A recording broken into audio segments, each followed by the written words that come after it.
Hello student, welcome to my new video. आज का video class 11th के स्टूडेंटों के लिए बहुत ही ज़्यादा इंपॉर्टेंट है, क्योंकि आज के इस वीडियो में एक मोस्ट इंपॉर्टेंट टॉपिक पर हम डिस्कस करने वाले हैं, जो है ऑक्सीकरण संख्या विधि द्वारा समीकरण को कैसे संतुलित करते हैं। आज के इस वीडियो में हम सीखेंगे और ट्रिक से हम जानेंगे बहुत ही आसानी तरीके से। आपको इस वीडियो में आपको जो समीकरण को संतुलित करना सीख जाएंगे। किस विधि द्वारा हम सीख रहे हैं? ऑक्सीकरण संख्या विधि द्वारा हमें समीकरण को संतुलित करना है। तो यदि आपको भी सीखना है, सबसे इंपॉर्टेंट बात ना कि अगर आपको भी दिक्कत आती है कि कैसे हम समीकरण को संतुलित करें, आज की इस वीडियो में पूरी तरीके से जो आपकी डाउट है वो सब क्लियर हो जाएंगे। तो चलिए जी आते हैं और देखते हैं। तो देखिए यहाँ पे हमने लिख दिया रेडॉक्स अभिक्रिया चैप्टर 8 हम पढ़ रहे हैं क्लास 11th केमिस्ट्री का। चलिए अब इसमें हमें सबसे पहले क्या देखना है? सबसे पहले यहाँ पे ऑक्सीकरण संख्या विधि द्वारा समीकरण को संतुलित करने का नियम। देखिए कोई भी चीज है ना, तो उसको संतुलित अगर हम कर रहे हैं समीकरण को, तो उसका एक नियम होता है, उसको हमें उस लॉ को हमें क्या करना होता है? पालन करना होता है, अनुसरण करना होता है। तो वैसे ही इसमें कुछ नियम है जिसको हम जान लेंगे, उसके बाद समीकरण को संतुलित करने में बहुत ही आसानी होगी। तो देखिए स्टेप बाय स्टेप हमने लिखा है, केवल सुन लीजिए, ठीक है ना? केवल आप सुन लीजिए, जब हम आपको प्रैक्टिस कराएंगे तो आपको आसानी से समझ में आएंगे। चलिए जी देखिए, सबसे पहला हमारा रूल ये कहता है, सबसे पहला रूल कहता है कि प्रत्येक तत्वों की ऑक्सीकरण संख्या उसके ऊपर लिख लीजिए। मतलब प्रत्येक जो तत्व होंगे उसका ऑक्सीकरण संख्या हम क्या लिखेंगे? उसके ऊपर लिख लेंगे, ठीक है जी। दूसरा हमारा ये कहता है कि ऑक्सीकरण और अपचयन अभिक्रियाओं को अलग अलग लिखते हैं। दूसरा हमारा काम क्या रहेगा? ऑक्सीकरण अभिक्रिया को, अपचयन अभिक्रियाओं को अलग अलग हम लिख लेंगे, ठीक है। तीसरा हमारा रूल कहता है कि ऑक्सीकरण संख्या में प्रति अणु परिवर्तन को लिखते हैं। जो ऑक्सीकरण संख्या है उसमें प्रति अणु में कितना परिवर्तन हुआ है उसको हम लिखते हैं, ठीक है। तीसरा हमारा काम हो गया। अच्छा मैं आपको बता दूं, पहले ही कह दे रहा हूं, देखिए ये जो हम पढ़ रहे हैं अगर अभी आपको समझ में नहीं आ रहा है तो परेशान होने की आवश्यकता नहीं है। केवल मैं सिर्फ एक बार बता इसलिए दे रहा हूं जिससे आप सुने रहेंगे, तो जब हम यहाँ पे करेंगे ना आगे एग्जाम्पल में सिखाएंगे कैसे संतुलित करते हैं, तो उस समय पे बेनिफिशियल आपके लिए ही होगा। तो केवल आप सुन लीजिए, समझ में आता है तो अच्छी बात है, नहीं आता है आगे आपको समझ में आ जाएगा।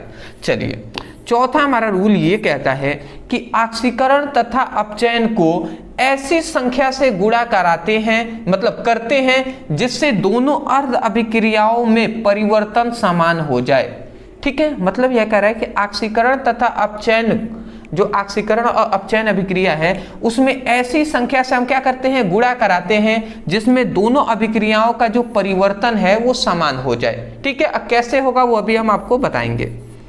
अगला कहता है दोनों अर्ध अभिक्रियाओं को जोड़कर ऑक्सीजन व हाइड्रोजन से पहले शेष तत्वों को संतुलित करते हैं। मतलब यहाँ पे ये कह रहा है कि दोनों अर्ध अभिक्रियाओं को पहले हम जोड़ लेंगे, उसके बाद ऑक्सीजन और हाइड्रोजन को छोड़कर अदर जो शेष तत्व होंगे, ठीक है ना, उनको पहले संतुलित करेंगे, फिर से हम इन दोनों को संतुलित करेंगे, ठीक है। और देखिए एक अंतिम में हमारा ये बात याद रखेंगे कि ऑक्सीजन को H2O से तथा हाइड्रोजन को H+ से संतुलित करते हैं, ठीक है ना।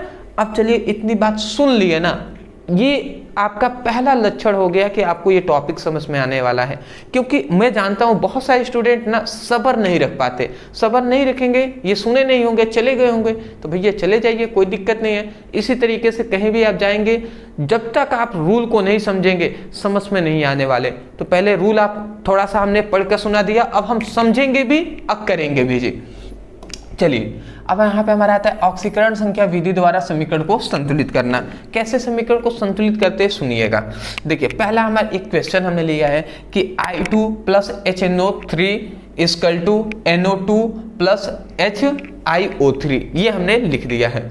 अब सबसे पहला हमारा रूल कहता है कि जो समीकरण है, तो इस समीकरण में जो तत्व है, जैसे आयोडीन है, हाइड्रोजन है, नाइट्रोजन है, ऑक्सीजन है, नाइट्रोजन है, ऑक्सीजन है, हाइड्रोजन, नाइट्रोजन, ऑक्सीजन है, इनमें सभी को ऑक्सीकरण संख्या इसके ऊपर हम लिखते हैं। पहला हमारा यही काम है। जैसे कि अगर हम देखें ये समीकरण संतुलित है? नहीं है। कैसे नहीं है? देखिए आयोडीन जो है यहाँ पे 2 मात्रा में है, इधर देखेंगे आयोडीन 1 मात्रा में है, तो पहले समीकरण संतुलित नहीं है। हाइड्रोजन एक मात्रा में, इधर भी हाइड्रोजन एक मात्रा में, ये तो संतुलित है। नाइट्रोजन एक मात्रा में, इधर भी नाइट्रोजन एक मात्रा में, संतुलित है। ऑक्सीजन 3 मात्रा में है, इधर भी ऑक्सीजन 3 और 2 5 मात्रा में है। तो देखिए ऑक्सीजन भी संतुलित नहीं है, आयोडीन जो है आई है वो भी संतुलित नहीं है। तो चलिए अब हम संतुलित करते हैं। रूल नंबर हमारा फर्स्ट क्या कहता है कि प्रत्येक तत्वों की ऑक्सीकरण संख्या उसके ऊपर लिखते हैं। तो चलिए जी हम लिख देते हैं ऑक्सीकरण संख्या। देखिए इस पर कोई भी ऑक्सीकरण संख्या क्या होता है, तो कोई भी तत्वों पर, कोई भी तत्व है तो उस तत्व के ऊपर जितना आवेश रहेगा, ठीक है, मान लेते हैं 2 आवेश प्लस 2 हो गया, तो इसका मतलब ऑक्सीकरण संख्या इसकी क्या हो गई, 2 हो गई। किसी की मान लेते हैं ऑक्सीकरण संख्या, मान लेते हैं इस पर 5 है तो किसी पर, तो उसका ऑक्सीकरण संख्या प्लस में 5 हो गया। समझ रहे हैं ना, तो ये होता है ऑक्सीकरण संख्या जी। ऑक्सीकरण संख्या वैसे हमने निकालना सिखाया हुआ है, आप एक बार पढ़ लीजिएगा, ठीक है ना। जैसे यहाँ पे देखिए, यहाँ पे इस पर कोई भी आयोडीन पर कोई भी आवेश नहीं दिखाई दे रहा है, इसका मतलब इसकी जो ऑक्सीकरण संख्या है वो क्या है, 0 है। इसकी जो ऑक्सीकरण संख्या 0 है तो हमने यहाँ पे 0 लिख दिया। फिर से एक बात याद रखेंगे कि यहाँ पे ऑक्सीजन दिखाई दे रहा है तो ऑक्सीजन की ऑक्सीकरण संख्या -2 होती है, याद रखेंगे। ऑक्सीजन की ऑक्सीकरण संख्या -2, ठीक है। हाइड्रोजन की +1 होती है, ये बात हमें पता है तो हमने लिख दिया, याद भी आप कर लीजिएगा। फिर से नाइट्रोजन अब बचा, तो नाइट्रोजन को निकालना है तो देखिए जिसको अगर निकालना होता है, जैसे नाइट्रोजन का निकालना है तो हम क्या करेंगे, सबसे पहले जो हाइड्रोजन है तो इसका 1 है, +1 है तो 1 हमने लिख दिया, संख्या 1 है तो 1 से हमने गुणा करा दिया, फिर से प्लस हम बीच में देंगे। नाइट्रोजन का निकालना है, जिसका निकालना है उसको हम x मानते हैं, संख्या 1 है तो 1 से हम गुणा भी कराएंगे तो कोई बात नहीं, वो तो x ही न होगा, x में अगर 1 का गुणा कराएंगे तो x होगा, तो उससे कोई दिक्कत नहीं है। फिर से यहाँ पे प्लस हमने लिख दिया। फिर से O है तो ऑक्सीजन की ऑक्सीकरण संख्या क्या होती है, ऑक्सीजन की ऑक्सीकरण संख्या -2 होता है, तो 2 गुणे कितनी संख्या में है, 3 है तो 3 हमने कर दिया, ठीक है। इस = में हम 0 लिखते हैं क्योंकि इसके ऊपर कोई भी आवेश नहीं था तो इसलिए।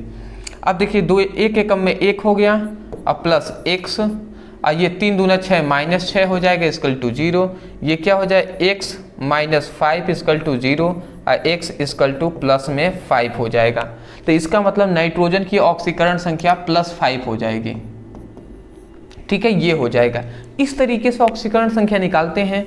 जिन विद्यार्थियों को ये जो हमने निकाला है इस तरीके से समझ में नहीं आया होगा तो आपसे एक रिक्वेस्ट है, अभी इस वीडियो को आप छोड़ दीजिए, मैं स्पष्ट रूप से कहूँगा।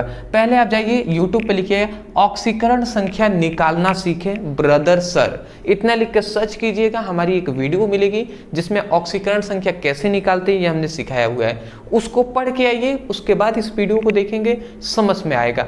और चाहे इस वीडियो क्या कोई भी आप टीचर मतलब कहीं भी आप पढ़ेंगे ना, भैया नियम तो एक ही है ना, तो आपको ऑक्सीकरण संख्या नहीं निकालना आएगा तब तक आप कर ही नहीं सकते, क्योंकि ऑक्सीकरण संख्या विधि द्वारा ही तो संतुलित करना है, तो ऑक्सीकरण संख्या निकालना तो इंपॉर्टेंट है ही। तो एक रिक्वेस्ट है कि आप जाइए उस वीडियो को देखकर उसके बाद इस वीडियो को क्लिक करके देखिएगा, समझ में आ जाएगा। फिर भी अगर ट्राई करना चाहें तो कर सकते हैं, देखिए कैसे समझ में आता है।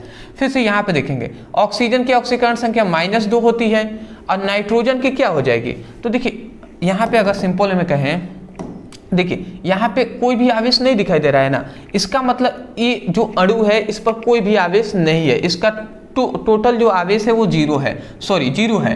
तो ऑक्सीजन पे -2 होता है, तो 2 दूना 4 -4 हो गया, तो -4 ऑक्सीजन का हो गया और टोटल तो 0 है, -4 हो गया, टोटल तो 0 है, तो -4 है 0 के तो बराबर नहीं है, तो ये इस पर अगर +4 होगा, +4 ऑक्सीकरण संख्या होगा, +4 ऑक्सीकरण संख्या होगा, +4 ऑक्सीकरण संख्या, तब न +4 और -4 कट जाएंगे तो 0 आ जाएगा। तो ये हमारा इसका ऑक्सीकरण संख्या +4 होता है।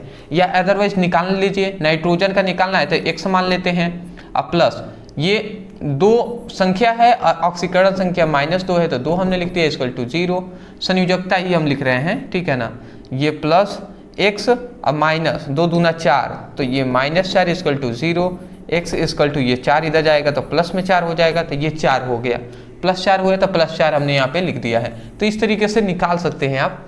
फिर से यहाँ पे हम बता दें हाइड्रोजन का +1 होता है, आयोडीन का -2 होता, सॉरी ऑक्सीजन का -2 होता है, और जो आयोडीन है अगर हम इसको निकालें तो इसका तो 1 हो गया, अब प्लस आयोडीन का x मान लेंगे, और इसका हम क्या मान लेते हैं +3 गुणे -2 = 0।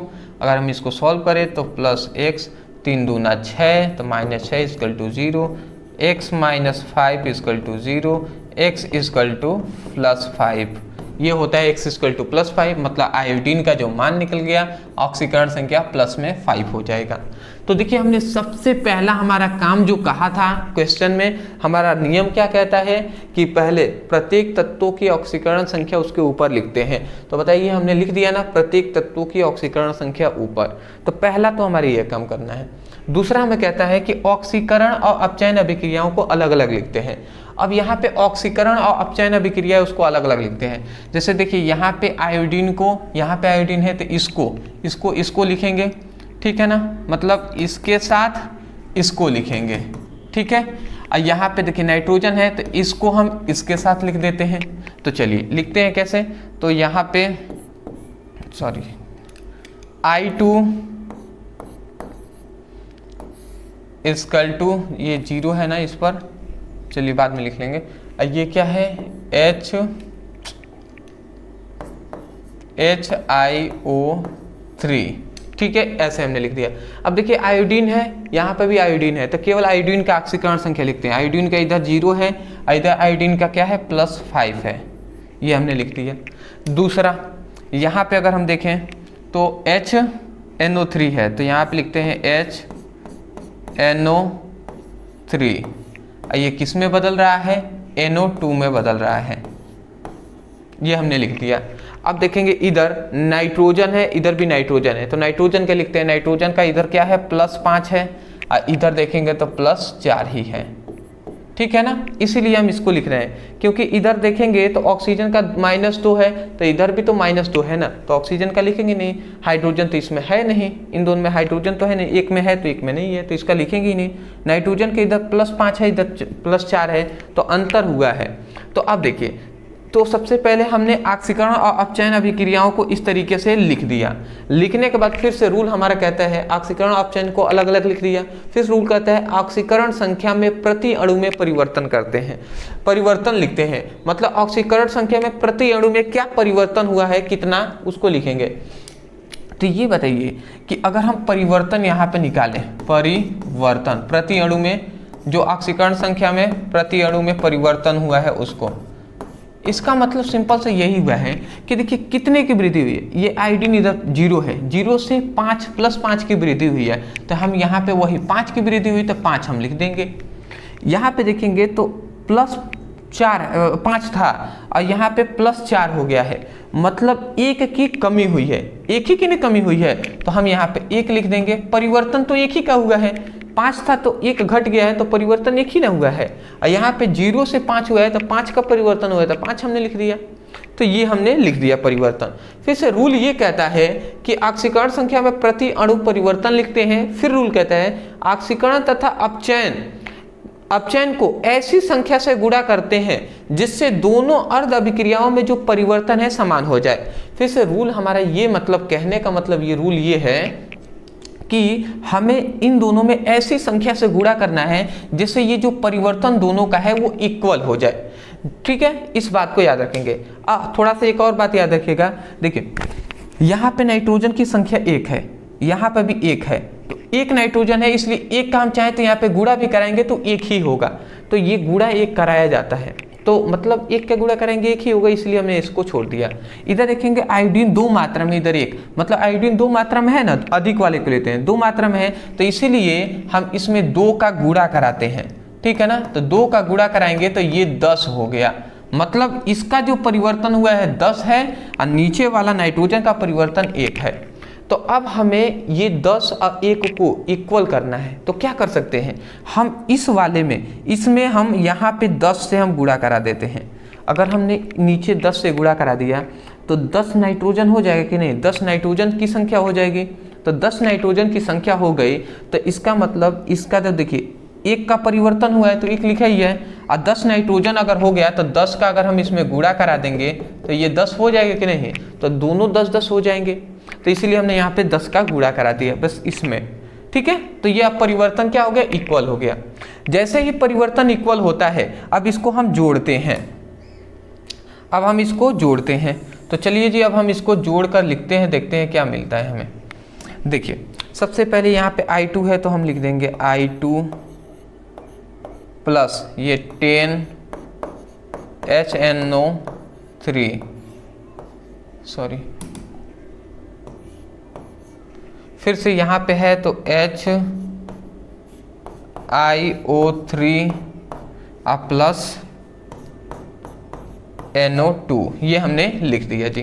तो ऐसे हमने सबसे पहले इन दोनों को इधर जोड़ दिया, इन दोनों को इधर जोड़कर लिख दिया। अब हम देखेंगे समीकरण संतुलित हम करेंगे। आयोडीन की इधर 2 मात्रा में है, इधर 1 मात्रा में है, तो हम क्या करेंगे, सिंपल सा 2 का गुणा करा देंगे। तो देखिए 2 आयोडीन, इधर भी 2 का गुणा हो गया, 2 आयोडीन हो गए। ठीक है ना, फिर से याद रखेंगे ऑक्सीजन, हाइड्रोजन और ऑक्सीजन को बाद में संतुलित करेंगे, शेष को पहले करते हैं। तो पहले आयोडीन का हमने कर लिया, ठीक है ना, रूल आपको याद है, यहाँ पर रूल कहता है दोनों अर्ध अभिक्रियाओं में, ठीक है, अर्ध अभिक्रियाओं को यहाँ पे याद रखेंगे, हाँ, दोनों अर्ध अभिक्रियाओं को जोड़कर, तो हम देखिए यहाँ पे दोनों अर्ध अभिक्रियाओं को पहले इस तरीके से हमने दोनों को जोड़ दिया है। तो वही कहा जा रहा है कि दोनों अर्ध अभिक्रियाओं को जोड़कर ऑक्सीजन व हाइड्रोजन से पहले शेष तत्वों को संतुलित करते हैं। ठीक है ना, तो वही ऑक्सीजन और हाइड्रोजन को छोड़कर पहले आयोडीन का हमने संतुलित कर लिया, फिर से अब नाइट्रोजन को संतुलित करेंगे। ठीक है, नाइट्रोजन बचा है तो नाइट्रोजन को करते हैं। नाइट्रोजन 10 मात्रा में है, इधर देखेंगे तो 1 मात्रा में नाइट्रोजन दिखाई दे रहा है, तो इसको हम 10 से गुणा करा देंगे, 10 नाइट्रोजन, इधर भी 10 नाइट्रोजन हो गया। अब उसके बाद हम ऑक्सीजन को संतुलित करते हैं।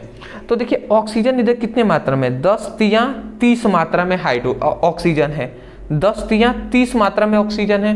और इधर हम देखें तो कितने मात्रा में, 10 दूना 20 और 2 तिहाई 6, 26 मात्रा में इधर ऑक्सीजन है और इधर 30 मात्रा में, मतलब 4 की कमी हो रही है ना। तो हम यहाँ पे क्या कर देंगे, 4 H2O हम जोड़ देंगे।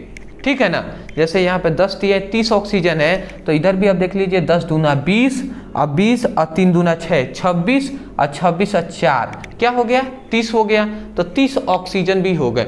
अब आप कहेंगे केवल ऑक्सीजन जोड़े होते हैं, H2O क्यों जोड़े हैं? तो भैया रूल हमें ये कहता है कि ऑक्सीजन को H2O से संतुलित करते हैं और हाइड्रोजन को H+ से संतुलित करते हैं, तो इसीलिए हमने ऐसा किया है। ठीक है जी, उसके बाद अब हाइड्रोजन की बारी आती है। हाइड्रोजन 10 मात्रा में है, इधर देखेंगे तो 4 दूना 8 और 2 10 मात्रा में हाइड्रोजन भी हो गया। तो मतलब क्या है कि ये हमारा जो अब समीकरण है ये पूरी तरीके से संतुलित हो गया है। ठीक है ना, ये हमारे समीकरण जो है पूरी तरीके से संतुलित हो गया है, ये हमारा आंसर हो गया। आप देख सकते हो आयोडीन 2 है, इधर भी आयोडीन 2 है, 10 हाइड्रोजन, इधर भी 2 और 8 10 हाइड्रोजन है। नाइट्रोजन 10 नाइट्रोजन, इधर भी 10 नाइट्रोजन, यहाँ पे 10 30 ऑक्सीजन, तो यहाँ पे 6 और 6 और 20 26 और 26 4 30 ऑक्सीजन इधर भी है। तो ये हमारा समीकरण संतुलित हो गया। तो इस प्रकार समीकरण को संतुलित करते हैं। देखिए मैं स्पष्ट रूप से आपसे बता दूं कि थोड़ा सा आपको पहली बार आप सीख रहे हैं तो थोड़ा सा डिफिकल्ट हो सकता है क्योंकि रूल ज़्यादा है, बट मैं आशा करता हूं कि सिंपल लैंग्वेज में हमने बताया है तो समझ में आ जानी चाहिए। अदर जितना आप प्रैक्टिस करते जाएंगे ना उतना ही बेहतर तरीके से आपको समझ में आता जाएगा। तो अभी और भी हम प्रैक्टिस करा रहे हैं, सब्र रखिए, प्रैक्टिस को करते जाइए, समझते जाएंगे, सब समझ में आएगा। चलिए आगे बढ़ें। चलिए पहले स्क्रीनशॉट ले लीजिए, बेटर रहेगा वही। चलिए आगे बढ़ लेते हैं। फिर से अब देखिए हमारा दूसरा यहाँ पे क्वेश्चन आता है। क्या आता है जी दूसरा क्वेश्चन? तो दूसरा हमारा क्वेश्चन कहता है Fe2 plus H plus Cr2O7 minus 2 Cr3 plus Fe3 plus H2O, ये आ गया जी। अब देखिए सबसे पहले रूल में एक बात याद रखेंगे कि कभी भी ऐसा समीकरण दे उसमें यदि H प्लस आ जाए मतलब हाइड्रोजन आ गए, H2O आ जाए, OH आ जाए, तो इन तीनों को हम नहीं लिखते हैं। ये तीनों समीकरण में अंत में ये तीनों अपने आप ही आ जाएंगे। जैसे यहाँ पे H+ आ गया है, इधर C और H2O आ गया है, तो इनको हम नहीं लिखेंगे। जब ऑक्सीकरण अपचयन अभिक्रियाओं को अलग अलग करेंगे ना तो इसको नहीं लिखेंगे, ठीक है ना। इस बात को आप याद रखेंगे, ये एक रूल ही होता है, ठीक है, याद रखेंगे। तो चलिए जी, सबसे पहला हमारा रूल क्या कहता है? सबसे पहला हमारा रूल ये कहता है कि प्रत्येक तत्वों की ऑक्सीकरण संख्या ऊपर लिखते हैं। तो चलिए जी, हम लिख रहे हैं प्रत्येक तत्वों की ऑक्सीकरण संख्या ऊपर लिखते हैं। Fe पर 2+ है आवेश, तो इसका मतलब 2+ आवेश है, इसका मतलब इसकी ऑक्सीकरण संख्या +2 हो जाएगी। इसका तो हम लिखेंगे नहीं, इसको तो +1 होता है बट लिखेंगे नहीं क्योंकि इसका कोई काम नहीं है। हाइड्रोजन आए, H2O आए या OH आ जाए उसको छोड़ देंगे। Cr है, अब देखिए यहाँ पे ऑक्सीजन का हम जानते हैं -2 होता है, ठीक है ना। तो अब इसका -2, इसका तो ऑक्सीजन का लिख दिए, Cr का हमें ऑक्सीकरण संख्या निकालना है, तो हम लिख देते हैं जी X संख्या कितनी है जिसका निकालना होता है उसको X मानते हैं। संख्या कितनी है? 2 मात्रा में है, 2 हमने लिख दिया। फिर से ऑक्सीजन का कितना है? -2 होता है ऑक्सीकरण, सॉरी संयोजकता या ऑक्सीकरण संख्या। इसका ऑक्सीजन का क्या है? 7 है, तो 7 हमने लिख दिया, गुणा करा दिए। इक्वल टू टोटल पर कितना आवेश है? -2, तो ये हमने -2 लिख दिया। अब 2x हो जाएगा, 2 7 14, ये माइनस में हो जाएगा, equal to -2। 2x equal to ये 14 उधर जाएगा, -2 + 14 इक्वल टू ये 12 हो जाएगा, ये 2x हो जाएगा। x इक्वल टू 2 तिया मतलब 2 छके 12, मतलब 6 आंसर आ जाएगा प्लस में, तो इसका मतलब इसकी ऑक्सीकरण संख्या प्लस में 6 हो जाएगी। तो इस तरीके से निकालना आपको आना चाहिए। उसके बाद यहाँ पे देखिए इस पर 3 आयन है तो इसका मतलब ऑक्सीकरण संख्या 3 है। इस पर Fe3 है तो इसकी भी ऑक्सीकरण संख्या 3 हो जाएगी। इसका तो लिखेंगे नहीं, याद रखेंगे ऑक्सीकरण संख्या किसे कहते हैं? तो कोई भी तत्व है उसको ऊपर जो आवेश होता है ना वही उसकी ऑक्सीकरण संख्या हो जाएगी। तो इस तरीके से अगर दे दिया तो ऑक्सीकरण संख्या नहीं निकालना आएगा तब भी आप लिख सकते हैं। जैसे +3 है तो हमें पता चल गया ऑक्सीकरण संख्या भी +3 होगी, क्योंकि आवेश जितना होता है वही उसकी ऑक्सीकरण संख्या होती है। तो पहला हमने काम कर दिया। दूसरा क्या होता है? ऑक्सीकरण और अपचयन अभिक्रियाओं को अलग अलग लिखते हैं। तो चलिए जी, तो लिख लेते हैं Fe इधर है तो इधर वाले में Fe हम ढूंढेंगे तो इसको हम इससे लिख देते हैं। और देखिए Cr इधर है तो इसको हम इस वाले से लिख देते हैं, इधर Cr है तो ठीक है ना। तो लिखते हैं जी, तो ये Fe है तो हमने लिख दिया Fe2+, ठीक है जी।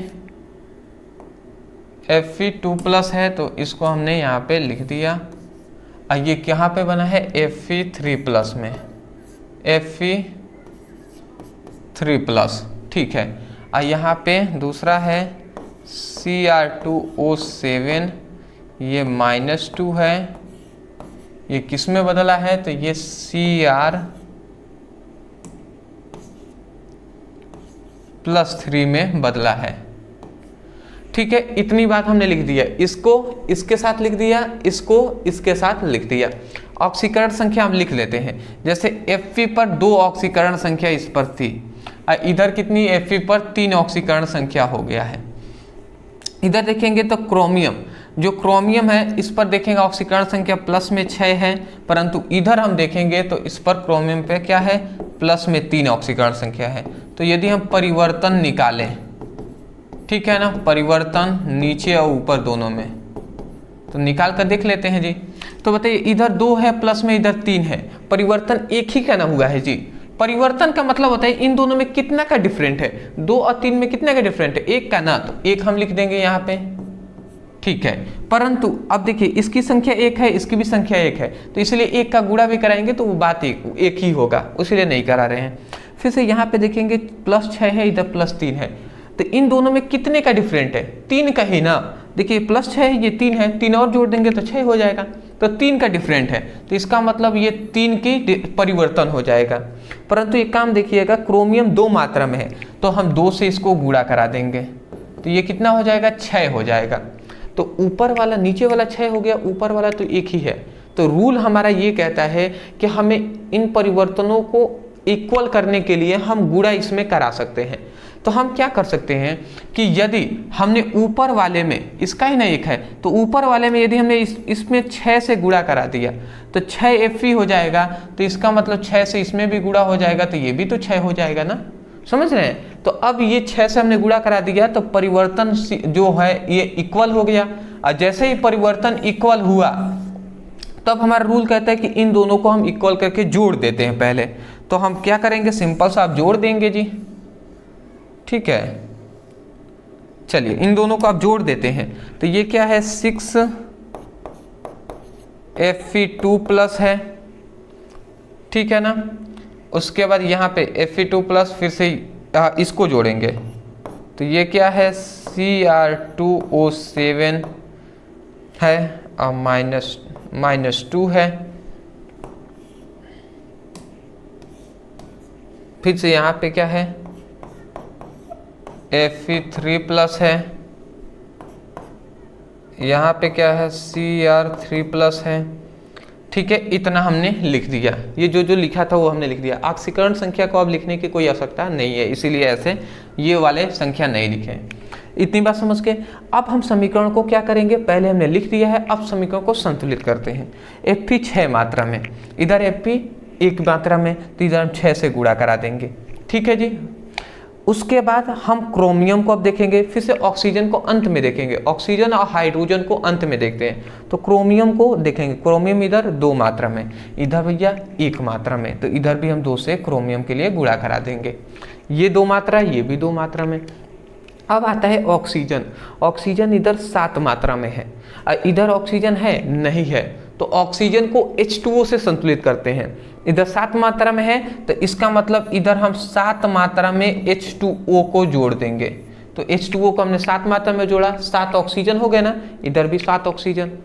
अब इधर आप देखेंगे ऑक्सीजन संतुलित करने के बाद इधर हाइड्रोजन की मात्रा हो गया 7 दूना 14 हाइड्रोजन हो गए, और इधर तो हाइड्रोजन है नहीं, तो हाइड्रोजन को H प्लस से संतुलित करते हैं। तो 14 हाइड्रोजन है ना, तो इधर हम क्या कर लेंगे H प्लस इधर जोड़ देंगे, परंतु संख्या याद रखेंगे 14 मात्रा में H प्लस को जोड़ेंगे। तो 14 मात्रा में H प्लस जोड़ दिया तो 14 इधर भी हाइड्रोजन हो गए। तो अब ये जो हमारा समीकरण है ये पूरी तरीके से संतुलित हो गया है, ठीक है ना, ये आप देख सकते हैं। तो इस प्रकार करते हैं, मैं आशा करता हूं कि आपको समझ में आ गया होगा। चलिए जी, समझ में आ गया ना, इतना आप करिएगा। चलिए 2 आपको हम होमवर्क दे रहे हैं, उसको आपको करके आना है। एक ये आप होमवर्क सबसे पहले नोट डाउन कर लीजिए, सबसे पहला हमारा होमवर्क है, इसको आप नोट डाउन कर लीजिए, फर्स्ट होमवर्क, ठीक है जी, स्क्रीनशॉट ले लेंगे बहुत है। दूसरा हमारा होमवर्क ये ठीक है, ये 2 आपको होमवर्क हमें करना है, आपको करके अब बता देना है। केवल आप कमेंट सेक्शन में बाद में आकर लिख दीजिएगा सर मैंने होमवर्क कंप्लीट कर लिया है। अब ऐसा नहीं झूठ बोलेंगे आप, मतलब बता देंगे, अगर झूठ बोल देंगे तो ये कर लिया है आप करेंगे नहीं, तो ये आपका ही बेनिफिट होगा कि या आपका ही लॉस होगा, ये आप खुद निर्णय ले लीजिएगा, ठीक है ना। मुझे लगता है आपका लॉस होगा, तो करिए, प्रैक्टिस करेंगे तभी तो सीख पाएंगे ना, तो प्रैक्टिस कीजिएगा। अदरवाइज मैं यही कहूँगा, वीडियो पसंद आया तो वीडियो को लाइक करने के साथ साथ चैनल पर नए होंगे तो चैनल को सब्सक्राइब कर दीजिएगा, क्योंकि आपकी सपोर्ट की बहुत ज़्यादा ज़रूरत है। तो मिलते हैं एक नए टॉपिक के साथ एक नए वीडियो में। Thank you so much for watching this video. Thank you.